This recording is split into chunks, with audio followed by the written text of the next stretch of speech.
This is All Figured Out. I'm Andrea Barr. I'm a career coach for parents, a mom of two, and I absolutely believe that you can continue to grow personally and professionally while protecting family time.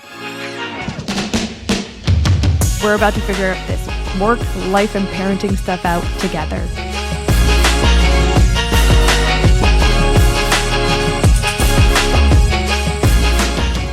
Michelle Hooey, thank you for coming on the All Figured Out podcast. Thank you for having me. I'm so excited to be here. I feel like I'm getting choked up already. We haven't even started. And there's not even any Kleenex. I know, we here. don't have tissues. Hey, this is life. This is showbiz. Black mascara dripping. Yes. It'll get people to go to the YouTube channel, All Figured Out Andre on YouTube, to see what disastrousness we create. Michelle. Yes. Let's jump right in. Let's do it. People will understand this once your story unfolds, but who were you before? What is the before? Who is the before Michelle? And tell me about her. I would love to. A lot of people don't believe I had a before. My life kind of cracked open, but I was definitely like the definition of a boss bitch, like hustle culture, corporate ladder climbing. My career was definitely my priority. Even after becoming a mom of my eldest daughter, I went back to work after 10 months. I could have probably stayed longer, but I was like desperate to get back to work, desperate to continue with my career. And I remember distinctly working with my therapist once about slowing down while I brushed my teeth, which is like a definition of how many things I was doing at once. And I would be like brushing my teeth and like doing my makeup or like making bread. Like I was doing 100 things at once all the time. I was never present. I was always moving.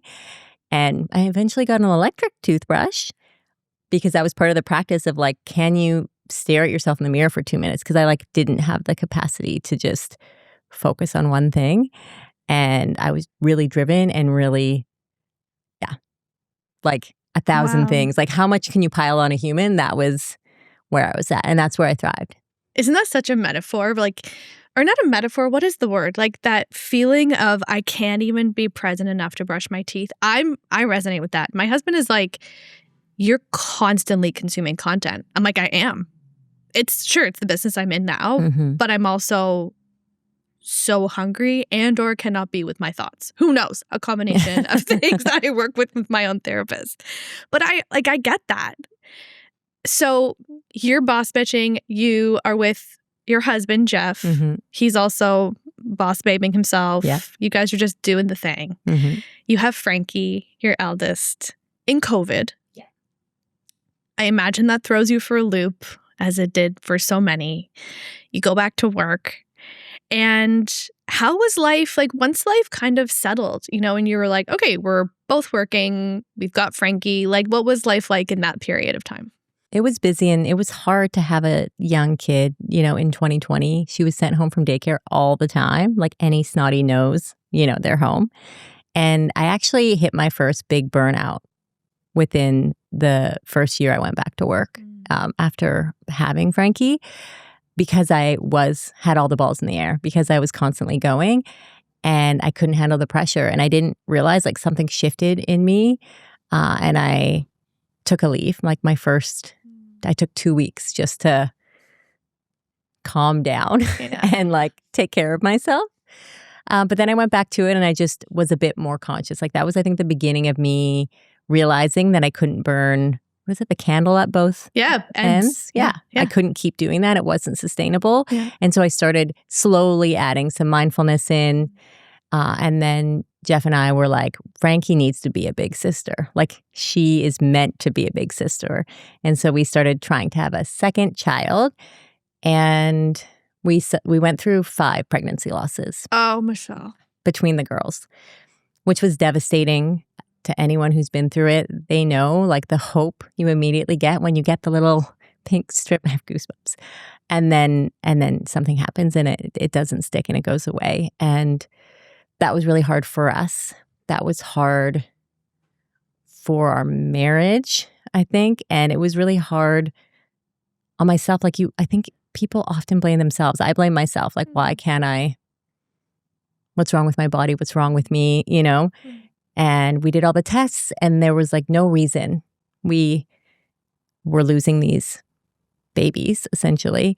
And then we found out that Frankie was having some trouble and she was sick and bloated a lot. And we found out that she actually was a celiac. She was really young, like 2 or 2.5. And I was like, let's do all the testing. And the doctor was like, we don't need to do the celiac test. Like, kids that age don't have it. And I was like, let's just see. Let's just throw it in if we're going to do blood they don't work. have it? Well, they're just not diagnosed. Oh, okay. That's the truth because okay, yeah. Kids can get it at any age, but it's just rare that parents catch it because kids are like, my tummy's sore, I don't want to, whatever, right? It's hard to sometimes catch the symptoms at first. So she had the highest numbers you could possibly have. And the doctor called like on a Saturday and was like, don't give her another, don't give her. She was like literally at Boston Pizza with Jeff.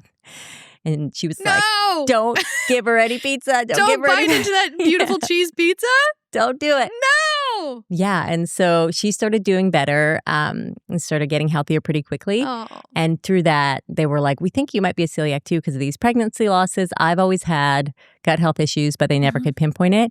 And then I got pregnant immediately after with Goldie, after I stopped eating gluten. Are you kidding me? Wild. Like people. So you've been silently suffering, like your body had been silently, perhaps loudly suffering for all these years. 6 years or something. And it was Frankie that was like, hello, my tummy hurts. And you're like, all right, maybe mine does too.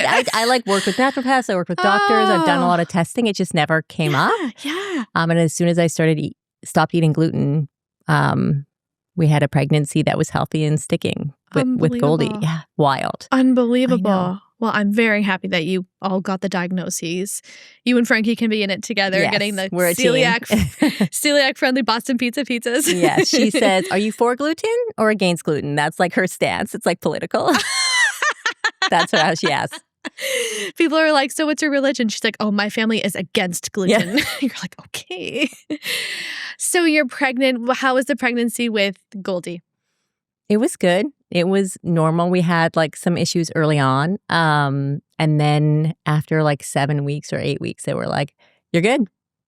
And I was closely monitored because of the losses. But everything was going fine. Yeah. Through it. And I was like wrapping up at work. Me and Jeff went on a little baby moon. And then at 33 weeks, she stopped being active in my stomach. And I was like, this feels a little suspect. Called my midwife and she's like, you should go in. It's probably fine, but like you should go in. And then like within 90 minutes, they took her out once we arrived at the hospital. Yeah. Oh, and what was that? What were those 90 minutes like? Like what was happening physically? What was happening for you?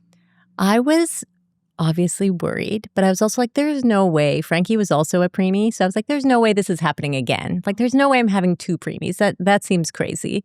I've done everything right. But also my intuition was like, we gotta figure this out. And I knew in my heart she would always be fine. Like after those pregnancy losses, once this pregnancy was sticking, I was like, she's going to be fine. I didn't know it was a she, but the baby's going to be fine. But then when we got there and they hooked me up immediately, they found her heartbeat, which is always reassuring, but it was like very high and she was clearly in distress. And so they started prepping me very quickly. Jeff was anxious. He has anxiety. So he was getting pretty anxious and they started, like shooting me up with, I don't know, they shoot you up with a bunch of stuff, a steroid and something else to help with brain development. That felt horrible. I wish I could remember magnesium or something. All sorts of stuff. Yeah, something to prep it because she was so early. To prep her or to prep your body? In theory, they try to do it as quick as possible so it passes over to the baby. Yeah. Like with Frankie, they gave me the steroids. They tried to give them 8 hours or 12 hours apart to help with breathing. And then the other one's supposed to help with brain development. But they couldn't wait for it to like kick in. They were like, we got to take her out right now. So it was scary. It was scary. And it was fast. Like it was so fast. Yeah. Like all of a sudden we were in the operating room and she was coming. And we were like letting the family know. And it was like my virtual baby shower. And it was my last day at work. And I was like texting my boss from the hospital, like, I can't make it the baby shower. Like the baby's coming now. And no one really believed it. Everyone's like, what? Right now? Yeah. And was Frankie that premature? as well? She was 34 and a half weeks. 34, okay. So a little bit. She spent 2 weeks in the NICU. Okay. So you had already done a NICU experience. Stay. Yeah.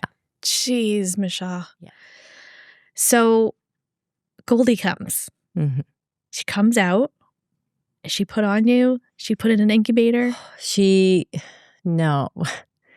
They like took her away and they like let me see her, I think. I can't even really remember. Oh, God, yeah. And then Jeff like got to cut the umbilical cord or whatever they do.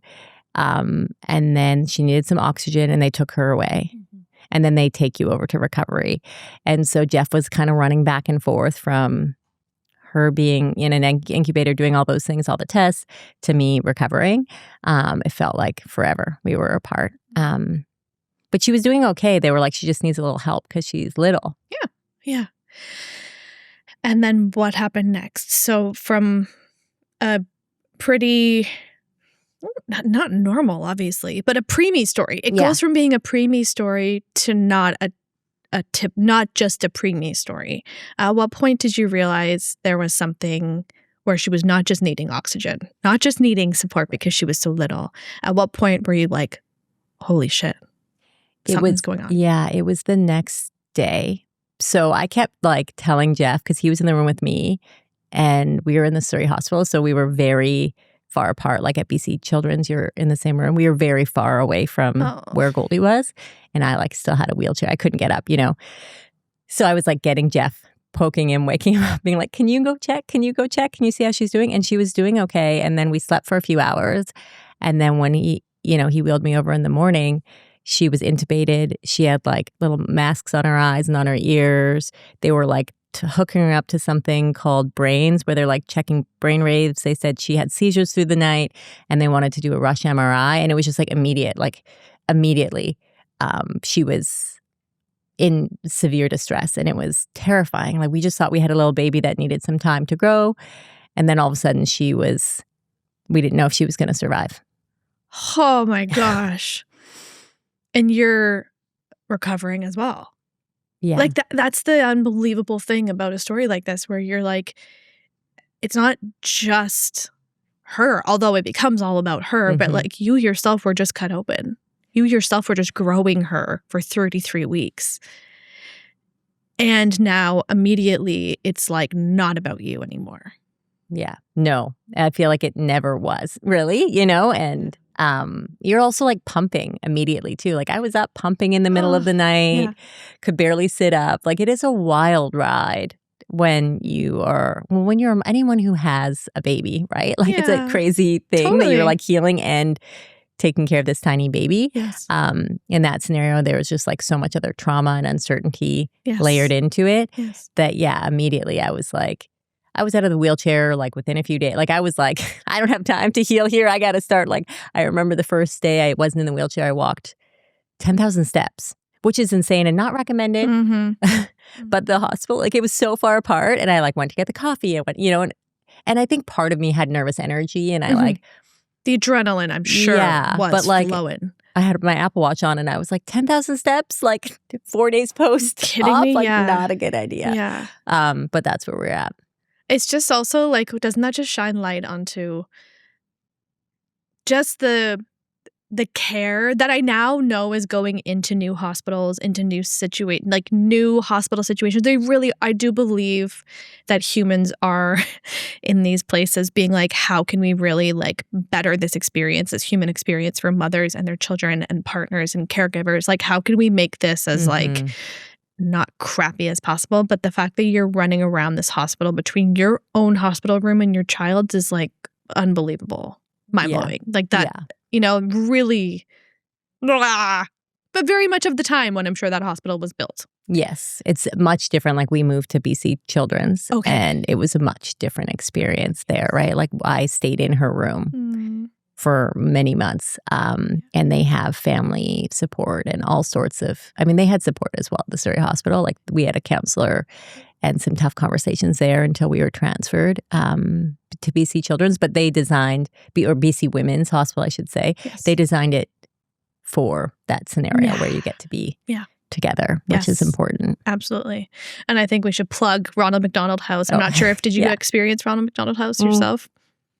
Actually, at the Surrey Hospital, they have a Ronald McDonald House like space Yes. where they have food and they have a play area, which was like great for Frankie when she came to visit for those few weeks. And yeah, we did experience that. Not at BC Children's. We actually were like 5 kilometers too close to, or whatever the math is. You have to be a certain distance away from the hospital in order to qualify. Yes. And we were just a little too close. So we had to do the commute. That was like an hour each way. Yeah. I digress. I just think it's such an unbelievable organization. Yes, agreed. So how long was this NICU stay?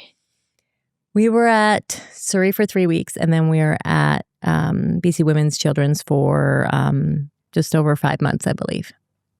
Almost half a year of your life. How would you describe that whole period, the waves that you went through during that time? That's a tough question to answer. It was really all over the place, right? Like she had really good days. She had really bad days. There was so much uncertainty and a lot of testing. Like they were really trying to figure out like, you know, genetic testing. Like what, does she have a diagnosis? What treatments can we offer her? Is there anything we can do? Can she feed orally? Can she be fed into her stomach or her small intestine? Because she's still today tube fed. The seizures was a big thing as well. She was having seizures. So it was really challenging to say the least. My mom, I don't know if you even know this, but my mom was diagnosed with cancer like right before Goldie was born, and she was undergoing radiation treatments at the same time. And so they couldn't come. They live in Winnipeg. They couldn't come and visit for a long time because she was quite sick after it was 6 weeks of radiation. They eventually came and met Goldie after a few months. But there was another layer that our family was like navigating with my mom being sick. And I was in a car accident like 5 weeks after Goldie was born, just on a day where I shouldn't have been driving. And there was just a lot of stuff going on. Like we moved. Moving houses. On top. Moving is like the thing you don't wish on your enemy, especially during something like this. No, we were supposed to move while I was very pregnant. Instead, we moved when Goldie was a few weeks old. It was like the day we were transferred to BC Children's too. It was like the same day we were moving into our house. I was like, are you kidding me? Yeah. So we had a lot going on. There wasn't a lot of time for us. And we were just like at this crazy high level in our nervous system. And that's when I started to realize like, I can't keep doing this. Like I need to find something to ground me. I need to start doing stuff for me. So pretty quickly after we were at Children's, I started running. Again, don't recommend 5 to 6 weeks postpartum, which really helped me, again, move energy around and started practicing like journaling and my coffee and like whatever rituals I needed, like to feel like I was taking care of myself and my nervous system in the chaos of the days there. Like some days I was in meetings for hours, like different specialists, different doctor, like around the clock, they just come into the room. Mm-hmm. And you never know when they're coming. No, and you can't leave the room because if you miss them, they don't come back, sometimes for days. Yes. And then like you're hoping to make progress and you can't. Yes. If you're not there. Yeah. So there's a lot of that. 6 a.m. before surgeries. Yeah. Yeah. Being there for rounds. I became a Goldie expert. I now call myself the CEO of Goldie because she has a lot going on. There's a lot involved in nursing and medical equipment ordering and supplies. But at that point, I was learning how to, and so was Jeff, learning how to be Goldie experts and advocate for her through rounds to try to support her because she had so many specialists. And then, every 2 weeks there was a new team coming in to watch over her. So yeah, it was a lot to navigate. It was like a whole new world I was learning to survive in and also thrive in, right? Like we couldn't just curl up in a ball as much as I wanted to. Like we still had Frankie, we had our dogs, we had Goldie to advocate for and also try to be present and spend every moment with her we could because we didn't know how much time we would have with her. You're fucking amazing. You're really incredible. You could be sitting here across from me saying, why us? Why me? This is really, really fucking unfair. I'm mad at this, I'm mad at the system. You haven't uttered a single, I bet you've got gripes with different, there's always going to be the doctor that you really didn't get along with, or like the situation that could have been handled better. You haven't even uttered a single, and I'm not trying to bring that energy into this room, but like, you're just, the way you're even communicating this with such like, I know it's hindsight, but like that you're just, yeah, we were trying to survive. We were trying to thrive. And that's just what it was. So I have just so much freaking respect for you at this point. And I guess like throughout the hospital stay, and I know I don't know if it matters, but have you ever been given a diagnosis for what Goldie is dealing with? No, and we've paid for private funding in the US. Like we've done all the testing, genetic testing available today. And no, nothing has been come up. So they say, her team says they believe she has a rare genetic disorder, but it's so rare that it hasn't been. Doesn't have a name. And hasn't been captured yet. Like there's nothing flagged in her DNA that is coming up. So we're working with a new team from Harvard that does something called RNA sequencing. And we've been pushing to do a pilot at BC Children's, which just got approved. The first one in BC, yeah. So Goldie will be doing that once we can figure out our funding. So hopefully we can get a treatment plan and maybe a diagnosis. And a diagnosis would obviously be helpful because then we know kind of what's coming or what's around the corner, if there's a community of families that are also going through this, maybe treatment plans. But like the truth is, a diagnosis wouldn't necessarily change anything, but it does make it easier even for things like funding. Like I remember fighting for 6 months, talking about grapes, with our insurance company to get reimbursed for medical equipment she required to survive, like a suction to manage her airway. But they're like, she doesn't have a diagnosis. I'm like, she's a Canucks Place kid. Like she is considered like essentially terminally ill. We don't use those terms, but like they wouldn't, we had to get like several doctor notes to explain her condition without a diagnosis to get this like funding approved to be reimbursed for the section. And I like cry. I remember like crying on the phone with the insurance company. Like, I don't want to talk about her symptoms one more time. Like, just give me the money. It's nothing to you. No, but it's it was nothing but like them, but it's a lot to you. And they're looking for the box, right? And like we live in the cracks. Like our family live in the cracks. Even Frankie being a celiac is like a whole thing, right? But like Goldie having a rare genetic disorder, having complex medical needs, there's not like a box. Disabled is a box, that she checks, but there's not like a box for her diagnosis, which helps with funding for things. But yeah. Sorry, that was a bit of a tangent. No. You asked about a diagnosis, no. but like that's part of it. I asked that not because like nobody is owed the information. Like I can only imagine how much you get asked questions that sometimes feel almost probing because you're like, oh, we're this like, I don't know. Like you don't want to be felt like you're treated like a circus. Like, oh, our situation is like so interesting to other people. And that's not why I was asking that question. I just can only imagine what this open loop must feel like. And the explanation, like how do you go into the world and like honor yourself and like your own nervous system and share what you want to share about your family so that you can feel seen and heard and understood, but without opening this can of worms? Like, how do you just, in the wild, share? Great question. Oh my gosh, I have lots of thoughts on this. I'm closing my eyes. This is my thinking face for the camera. You have a beautiful thinking face. Oh, thank you. Mine is weird. Jeff's like, why do you always close your eyes when you're thinking? I was like, I don't know. I was just talking to somebody about this. I get really overstimulated by the world visually. So in my therapy sessions, I swear to God, half my session is closed eyes. That's fair if you're like trying to feel inward, right? Yeah. So I have two thoughts on this. And one is a story. A little story. But when I first started taking Goldie out in the world, in the community, she came home. It was wild. We didn't feel ready to care for her. And I remember going to the grocery store and the like grocery clerk saying, "What's wrong with her?" And this is not like the worst thing anyone said about her. And it's not the first time someone said something. And I was like, nothing. She's perfect. And then the woman, I think, realized what she had said. But I don't think there was never usually any negative intent around it. And another woman once like was like, oh, cute baby, and like grabbed her belly, and she had just had her like little button where she's fed. And I was like, first off, like, don't touch someone's baby unless they say it's okay. And second off, like, this is a medically fragile. So I ended up making a little sign that said, like, I'm sensitive, please, like, keep your distance.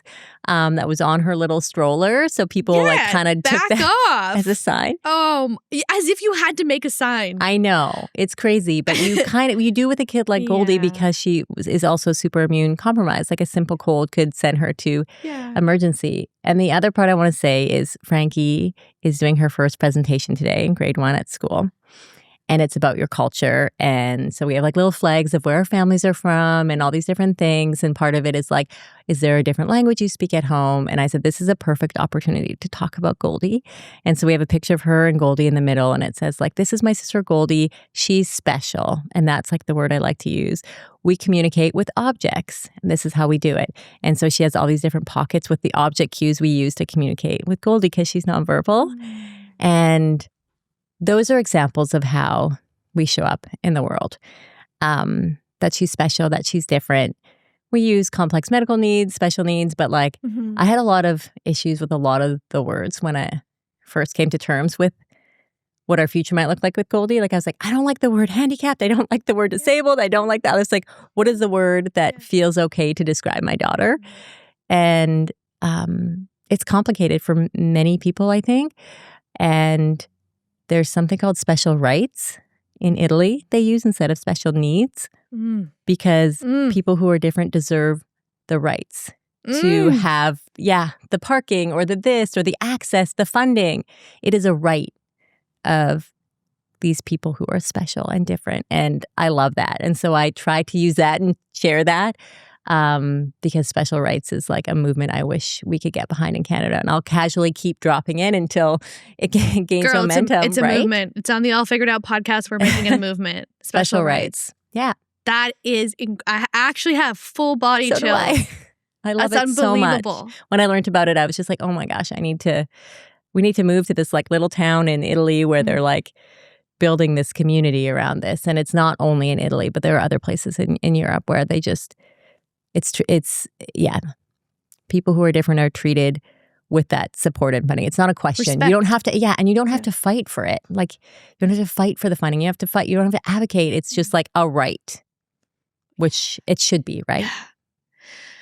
So you mentioned journaling. You mentioned rituals, coffee, just like the moments. Like, it feels like you've really captured this survival instinct through moments. And I know it's something that you talk about with clients that you now work with as a coach, is these 10, 15-minute pockets of time. Can you tell me more?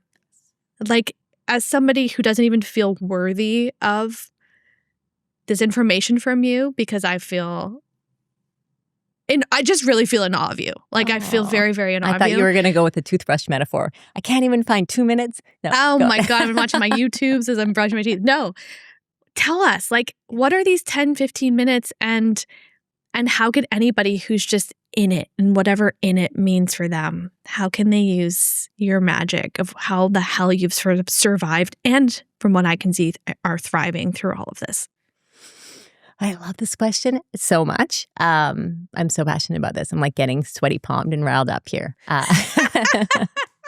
Let me tell you. I love a sweaty palm and getting riled up. Yeah. Perfect. So it came to me. So my signature, method is called the 15-minute rewrite. And it came to me in the hospital rooms, right? When I was like finding pockets of time between the specialists coming in or first thing in the morning. And the concept is taking 5 minutes to regulate, whether that be breath work, a little dance, shaking, like whatever your body needs to just ground yourself and check in. And then you are going to reflect on what you need. So that's kind of where the journaling can come in. Or you can just do some deep thinking, like, what is it I need right now to regulate myself, to be inspired, to fill in the blank, whatever it is you need, have more energy. Like, once you're regulating, you start to realize, like, I need X. I need calm. I need energy. I need... Okay. Keyword being, what do I need? What do I need? This is not the list. This isn't the grocery list. No, it's what do I need? It's like not until you take a moment to pause, you realize, right? Like, do I need a hype girl Or do I need to like take a nap, right? Like, what is it I need? And people don't often slow down, especially busy moms, right? And check in to see, what do I need right now in this moment? And then you reflect on that, and then you reclaim it, whatever it is. If it's like, I need a hype girl, I need to write 10 things I love about myself, or I need to like send that email to Andrea to see if I can get on her podcast, or I need to find time to take a nap or go for a walk or make that coffee or whatever it is, and you reclaim it. So it's really about checking in with you, seeing what you need, and then taking action on it. And 15 minutes is not a lot. Like, we're scrolling, we're doing whatever we're doing in the day. You just need to find the time that you can make the wiggle room to make it happen. And I like to be consistent. For me, it's the morning. I get up a little early before my kids wake up, and I like have that 15 minutes to myself to journal and reflect and do the thing. But some people, it's like when they go to bed or lunchtime during the workday, and you like block it on your calendar. And so that's where it came from. It started in the hospital, and it's 1% of your day. And it's honestly changed my life. If you do it every day, that like compounds to, I think it's like almost 1,000 hours. You could become an expert in something in that time, right? So don't quote me on the math on that, but it's a lot. It's a lot of time. And it's just 15 minutes. And like how much you can shift your energy and how you're feeling and the direction of your day. Even like 2 minutes of breathing can do that. But like 15 minutes, it's the sweet spot. So getting your body, getting your breath, whatever it is, just like come back physically to the human shell. Ask yourself what you need, and that's it. And then reclaim it. Do it. Reclaim it. Do it. Yeah. So it's regulate, reflect, reclaim. And then reclaiming it is like it has to be within those, like it can't be boiling the ocean. It's not like I'm taking action right now. I have 5 minutes. What could you do in 5 minutes to reclaim it? Okay. Yeah. And those 5 minutes of those actions, whatever that is, what's 5 times 7? 30? Unreal. Is that? I don't know. Anyways. 5 times 7. Yeah, it is. 35. 35. There you go. Yeah. 35. Oh gosh, my timetable. I love that we just got into this like real math rabbit hole here. 1,000 hours, 35. This episode, we did a lot of math. Yeah. Always on my mind. But yeah, it's pretty simple. It sounds like doable, and it actually is, but you just have to commit to it, right? Sometimes people are like, I don't have 15 minutes, but like, guess what you do? You 100% have 15 minutes in your day. You went from being boss bitch, working big corporate sales, high earner, I would think, to having this pivotal life experience, coming to the other side. And I was saying to you before we hit record that I read this beautiful book called Between Two Kingdoms by Suleika Jahood.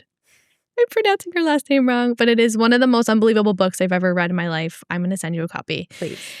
She battled blood cancer, continues the fight, I believe, today, and very different, of course, from your situation. But the thing that it made me think of it as we were talking beforehand was the notion that she felt like she was between two very different kingdoms. There was before cancer and there's the after cancer. And then she wrote this book in the after to say, who am I? Like, how do you cross that bridge? How do you come to the other side to a new normal and be like, who the hell am I now? And feeling like you're lost in between this dance. And it's just such an unbelievable, beautiful book of like that story and that crossing of that bridge and like, how do you honor both sides? And that's why I started today with, who were you before? Who are you now? Who am I? Who am I? Who are you? Who am I? Well, I love this so much. I love the bridge visual. I wrote a book, as you know, called The Goldie Effect. And that is very similar to the concept of the book is in the fire, the rewrite, and the rise. Those are the sections of the book. And yeah, definitely in the fire is where we were. And like, arguably you could say we still are living in uncertainty every day. Like we don't know what the future holds. But surrendering in that uncertainty has allowed me to rise. And today I am a completely different person. I am present, like, I don't want to say all day, every day, but like I am noticing the birds twerping, Twerking. tweeting, what are birds? Yeah. Chirping? Yeah. Noticing the birds chirping. I am like seeing the dew on the, like that level of presence and noticing that like toothbrush, 3,000 balls in the air, Michelle would have never, ever noticed. And Goldie has really given us that gift because when you live in uncertainty, you start to get present. You have to because you don't know what's around the corner. I used to rush when Frankie was little. Like, how quickly can I like read this bedtime story to get her to bed to go live my life? And now I just like savor and like often fall asleep snuggling her. I'm like, I don't know how many years I have that she's going to want to do this with me. And with Goldie, it's the same. It's just like the snuggles, like everything about it is so much more like juicy and potent.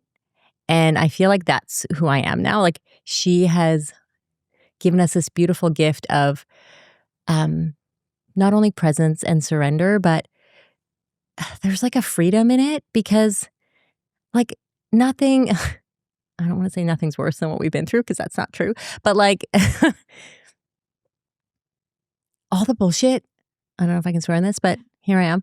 All the bullshit doesn't really fucking matter, right? Like we got this like property tax bill that was a surprise. And I don't even remember what it was, but it was like a random $5,000 bill due immediately from the government. And like me a few years ago, I would have lost my mind. But today I was like, oh, this sucks. We don't really have the money for this, but like we'll figure it out. Like all of these things that I would lose sleep over just like roll off my back now.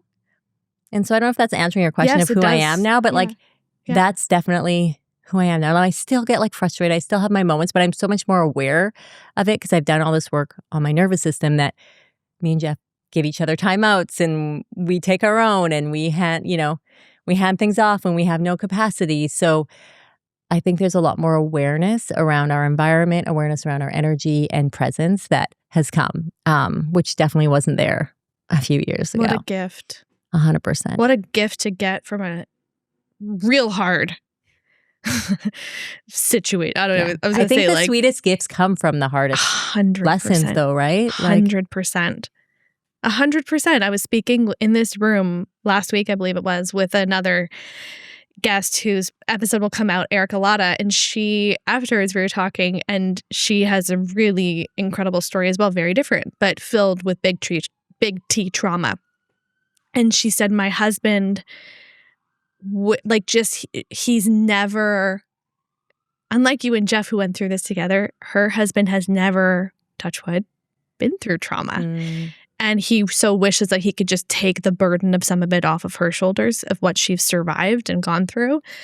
And so it's just so, it's, you don't wish trauma on anybody. You don't. And I've listened to a lot of podcasts, especially when I was going through it with my husband and his health journey and all this. And that like, how do you don't want your kids to have to feel resilient as a result of extreme hardships. Yet there's something weird where you're like, I wish everyone could have the perspective that I have. And I feel like that's such a beautiful work that you're doing now, where you're like, you don't have to go through the shit that I went through. Let me tell you, when you've got a million balls in the air and that person sent that really annoying email and your nanny canceled and like these all feel like first world problems, whatever, they're your problems. And here are some things that helped me in the real darkest of times. And if it helped me, that's going to help you. And I feel like that's what I am so excited to read, The Goldie Effect, to just pour into that. I'd be remiss if I didn't ask you about your relationship. I remember reading a study. I used to work with a lot of kids who were on the had neurological differences, and I remember speaking with a mom that I was working with. So basically, long story short, I ended up teaching swimming lessons to this entire school, basically, of children. Okay, I love this. Tell us more. I got in with one boy who was on the spectrum, and we had such a great relationship. The mom just kept referring me. So basically, I ended up being a swimming instructor for children on the autism spectrum, varying needs. Anyways, long story short, I got to know this population very well and love that community. And the mom had said to me, she's like, have you ever looked up the stats on divorce in populations of children and families with children with special needs or neurodivergent, special rights? What are we calling it? Yeah. Special rights. You got it. I like this better. Mm-hmm. And I remember looking it up and being like, what the actual fuck? And yeah, like it makes sense. Like there's so much you're dealing with. So I bring all of that up to say, tell me how you've told us how you've survived and thrived. How the hell has your relationship survived this? And hopefully is Forever. in moments thriving. Yes. Well, Jeff is amazing. But we've been through it, right? Like we are celebrating our 9-year wedding anniversary like next week or something. Congratulations. Which is crazy. Thank you. But we struggled, right? Like there has been a lot. We went through, like, luckily we took turns taking breakdowns. I feel like that's like that you don't always have that grace. 10 out of 10 recommend. Yeah. Different breakdowns at different times. Yeah. So Jeff would have a hard week. I'd have a hard week. I'd have a hard day. He'd have a hard day. So we could hold each other through all of that. When we were in those conversations, like we changed her goals of care to, I still have a hard time saying this, but like palliative, and had like a do not resuscitate sheet like in our nursing binder at home. And that was like one of the hardest conversations we ever had to have with her care team. And it was about comfort for her because every time she went to the hospital, it was really hard on her nervous system. And we just knew she would be better and more comfortable at home. Luckily, we were able to like remove that. And now she's full code. Everyone, come in. Full code. Code Goldie. But like moments like that, we just had to lean on each other. Like it was just like when you're in it together in these like horrible, hard moments, again, all the little things kind of roll off your back when you're like making decisions like that about your kid together. But then when you're doing things like me, shifting careers and writing a book and like advocating for time for myself, we've hit our heads against each other, against the walls, on that because Goldie is so high needs. We don't get to go out a lot. We don't get to, if we don't have a nurse, we can't leave her. Like no one's trained to care for her. Jeff's mom is comfortable for a little bit, but like not if we're too far, you know? So we don't have a lot of freedom. And so we have to take turns doing things for ourselves. And I think that has been a bit challenging for us, but we've gotten really good at communicating. We have a couples therapist and our own therapist, also highly recommend. And that's been huge for us because when the conversations get really hard, and as you know, in relationships, you can trigger each other and, you know, ruffle each other's feathers. Having someone to help mediate that has been important. And I think something that our therapist has said, and we always remember, is like, we are the most important foundation for our family. And if we can't be a team, then everything falls apart. Like Frankie is so sensitive to energy. So is Goldie.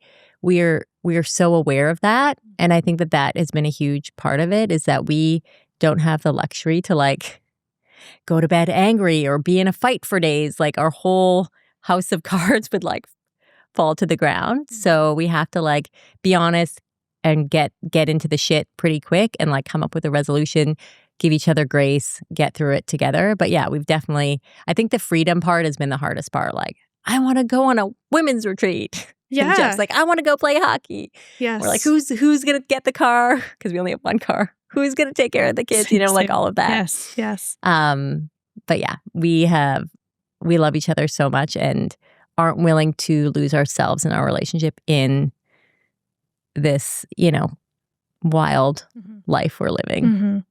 You recently came to my reset day. Yes.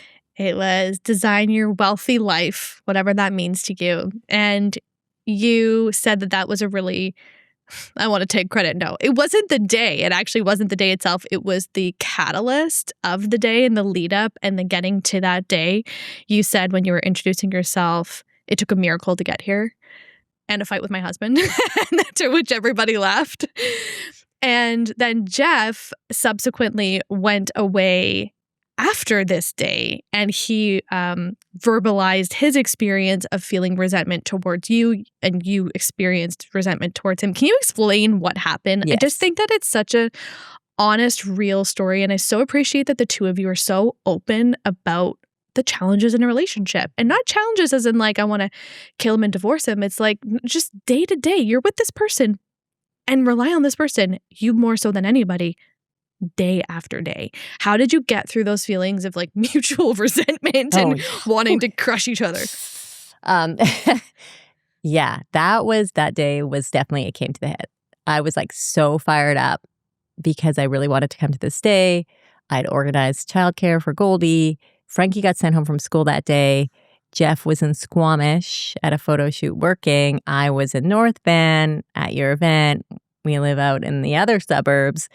And it was a like, whose day is more important battle, which I know we've all had, but like, you're paying for this event, but like my work's more important than your event. And I was like, no, I put this on the calendar first and organized the care. Like, this is my day. You booked the thing after, right? So that you versus me thing, I think it just came to a head because I had been putting myself out there more and claiming the thing, like claiming the time, saying, hey, I'm going to Vancouver to Yaletown to do this podcast thing, and I'm taking the car. And it's been on the calendar for weeks, right? And over communicating that. And Jeff wasn't doing that for himself. And so the resentment from his side came from me taking time for me and him not taking the action to take time for him. And the resentment from my side came like, I'm doing all the things, I'm organizing the care, I'm like clearly communicating my needs, and then you're being frustrated that you're not doing the same for yourself. So I like didn't leave the house, I feel like, for a long time after Goldie was born. And my whole world was around that. And I've been really stepping into who I am and like building this, like, this is, if I could be doing anything right now, this conversation with you is exactly what I'd be doing. And like, how lucky are we, right, to do what we love? And I think there was some resistance there because I'm like, I wrote this book and I built this business and I'm so excited, but you have to claim it to step into that new version of yourself. And I think coming out of this shelled version of myself, there just was like that. But then Jeff went and had some time to himself and time to reflect, and he needs to keep doing that, is the thing, right? Like we both need to keep, I don't want to say like fighting for our own time, but it's like putting it on the calendar and like making the decision, making the move to do the thing to fill your own cup. He recently had a procedure and wasn't doing movement, like exercising, which we both do regularly, for the last couple of weeks. And I noticed the other day he was getting kind of grumpy. And I was like, honey, maybe it's time that you, like, can you try working out now? Like, is it time? And he's like, what do you mean? You know, rah, rah, rah. And then he like did the thing and he's like, I feel so much better. I'm like, yeah, like sometimes you need to also do that nudge, is like those little things you need to do to keep yourself sane. Yes. And prioritize your own. I don't know if that answered your question, but like it does. It's that, right? Yeah. It's the I don't want to say push and pull because all of that sounds negative, but but there is that level of it's like over communicating, and we're getting one of those new fancy digital calendars, which I'm really excited about. The what's it called? Yeah, I don't remember, but one of those ones. Oh, what's it called? Sponsor the show. Oh gosh, yes, please. I can't wait because I feel like we have like Goldie has a calendar, Frankie's a school calendar. Yeah. Okay. Jeff has, there's so many things in every family's life. Nursing, I'm sure, is a huge piece of the puzzle. They have their own calendar. There's so many things. And really getting something on the calendar ahead of time and like staking claim on it has been like what you need to do in our family to like do the thing you want to do, right? Yeah. So that's my recommendation. I just think there's something beautiful there. My mom has shared this kind of advice with me in the past. She's not one of those moms that's like, let me tell you all my wisdom. She's very delicate with how she shares advice. And one thing that has really stuck with me over the years, I would say in adulthood, actually, has been her advice around you can't take on everybody's shit. So I think that by you saying, hey, I know you feel great when you move your body, here's a suggestion, but not being like, I've booked you an RMT and I've booked you a workout class in this. There has to be a level of personal responsibility. And I think as the caregiver, as the mother, as the matriarch, as the woman, we are in this limbo of being like, hey, I'm not a stay-at-home housewife mom with pearls where I'm vacuuming and everything is perfect. I have my own life, have my own thing going on. And I'm stepping into my own truth and power, which is totally what it seems like you have and are continuing to do, which is so inspiring given your circumstances. And other people around you have to do the same, and that's not on you. 100. And that is such a hard thing to do when we're fixers. Like if by trade, you're the CEO of Goldie, you're the CEO of your house, I imagine. Like that's a really tricky thing to do. And what I'm kind of thinking of is like, therapy, when I go to therapy when things are right, such beautiful things come out of that because I can be like, hey, what in this can I bottle up? Like, what is going right in my life right now? What do I have control of over that I'm doing that is contributing to the feelings of things just feel right? And I think that that's something we don't do enough in our relationships, to be like, this isn't a heated moment. Let's talk about like if next week one of us go downhill, get sick, or are just grumpy, like what do you need in those moments? And have that conversation when it's clear. And you're clear-headed and you're not mad and triggered. And it's like making these little like lists. It's like having the list of like, what meals does everybody like? The cheat sheets.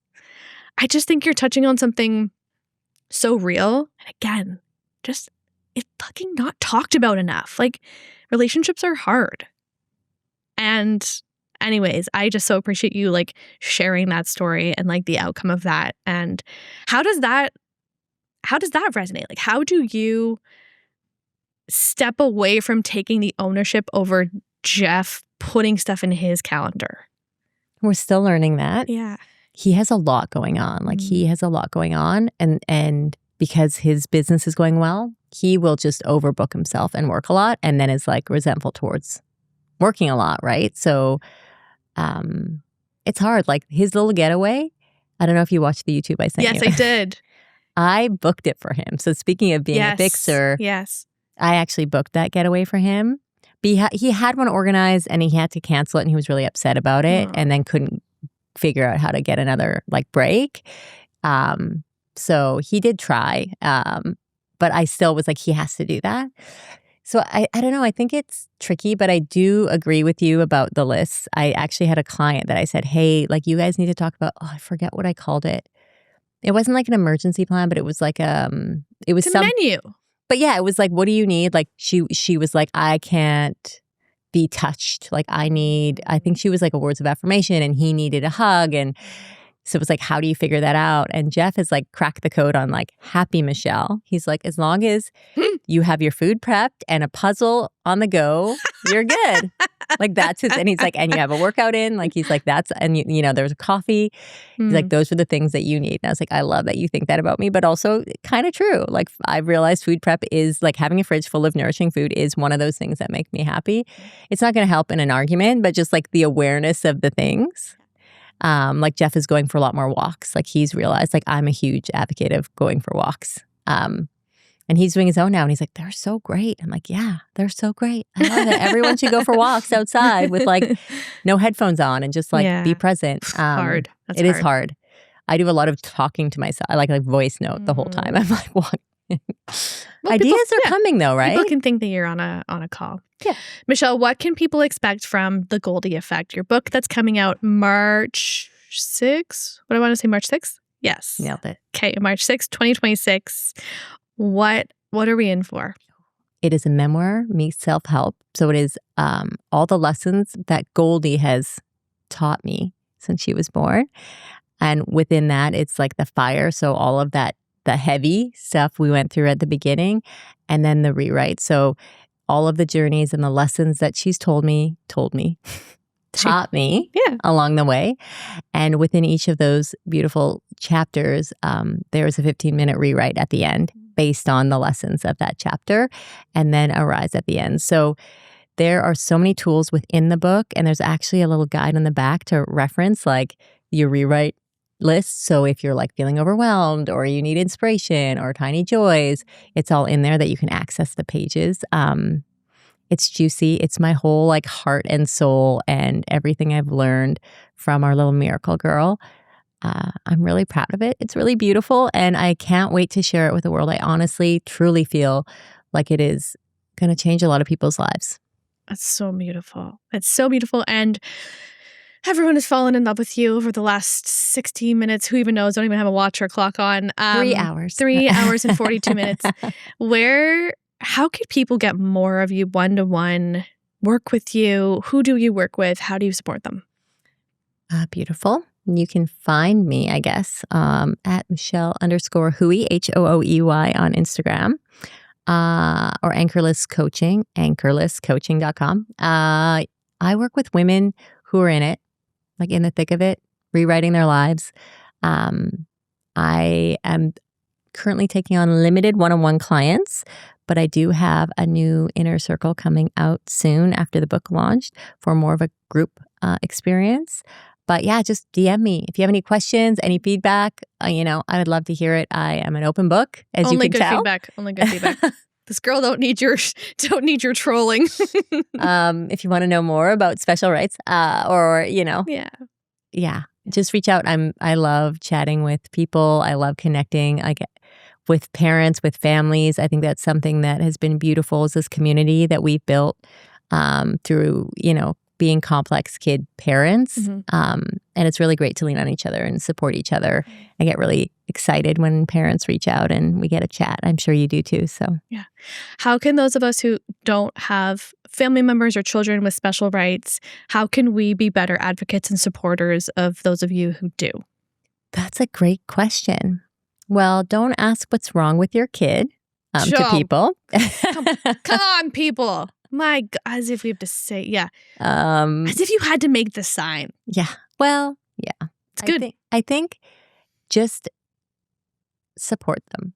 It's so vague, I know, but just smile, treat them like humans. I feel like for me, I used to get a lot of apologies when Goldie was born and not a lot of congratulations. There's this level of sympathy, and it comes, again, from a good place.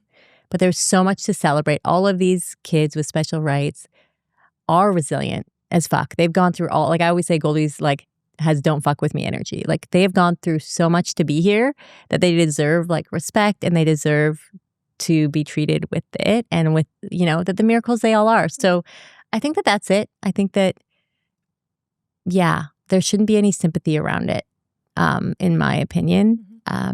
I know it's hard for families and we're all in it, but no one wants, I don't want you to be oh, I'm so sorry. No. It's if Goldie wasn't here, I wouldn't be who I am today, and she wouldn't be changing the world. I'm so grateful for her. She is literally changing the world. So yeah, I think that any parent who is navigating something similar to me would feel the same. I have 5,000 more questions for you. I've got to rein myself in. I ask this to everybody. Michelle, what would you say in this moment today here in this room? What are you still trying to figure out? I thought you were going to say, what do you have all figured out? Oh, what am I trying to figure out? Oh, you can answer that. What I'm trying to figure out, oh gosh, nothing. Love that. Nothing. I have it all figured out. First person on the show to say that, 120 something episodes. I love it. No, I don't have it all figured out. But I don't know what I'm trying to figure out. I think what I'm trying to figure out is to just truly show up as me always. I feel like right now I'm saying this I'm going to the stars, to the stars who's coming with me is the energy I'm holding right now. And I don't want to lose that. I've played small before, and I guess what my fear is that I'll shrink again at some point. So I guess what I'm trying to figure out is how to keep on this momentum, to keep going to the stars, and to bring people along with me. You sparkle like the stars. So I have no doubt that big, bold energy ain't going anywhere. And if it does wane, you got people around you to throw some sparkle back at you. You're amazing. Oh, you are too. Thank you so much. Thank you.